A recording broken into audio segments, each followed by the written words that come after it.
नमस्कार मित्र, आज म घरमा माउसुली आएर हैरान हुनुहुन्छ भने यसलाई भगाउने अचुक उपायको बारेमा तपाईलाई जानकारी गराउँदैछु। तपाईले यस च्यानलमा विविध जानकारीहरू लिनको लागि सर्वप्रथम यस च्यानललाई सब्स्क्राइब गर्नुहोला र छेउमा रहेको बेललाई पनि दबाउनुहोला। गर्मी तथा बर्सातको समयमा घरमा माउसुली आएर हैरान बनाउने गर्दछन्। घरको भित्तामा माउसुली यताउति दौडेर हामीलाई दिक्क बनाउने गर्दछन्। अब माउसुलीका कारण दिक्क नहुनुहोस्।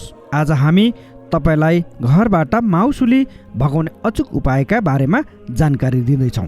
प्याज जुन ठाउँमा बढी माउसुली आउने गर्दछन् त्यो ठाउँमा राखिदिनुहोस्। प्याजको सुगन्धले गर्दा माउसुली भाग्ने गर्दछन्। मयुरको प्वाँख भित्तामा मयुरको प्वाँख लगाउँदा पनि माउसुली भाग्ने गर्दछन्।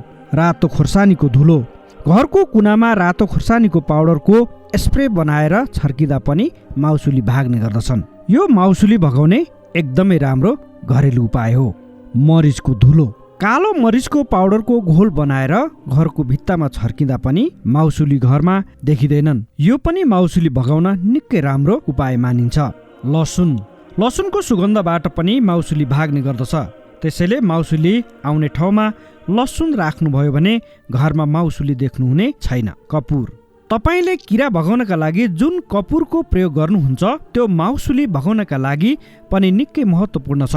कपुरको प्रयोगले पनि माउसुली घरबाट भाग्ने गर्दछन्। कफी पाउडरलाई चुरोटको धुलोमा मिलाएर जहाँ माउसुली आउने गर्छन् त्यो ठाउँमा राख्नुभयो भने माउसुली भाग्ने गर्दछन्। आदरणीय मित्रहरू, यस्ता विविध जानकारीहरू लिएर हामी फेरि आउने गर्छौँ। तपाईले भने यस च्यानललाई सब्स्क्राइब गर्न नभुल्नुहोला र छेउमा रहेको बेललाई पनि दबाउनुहोला।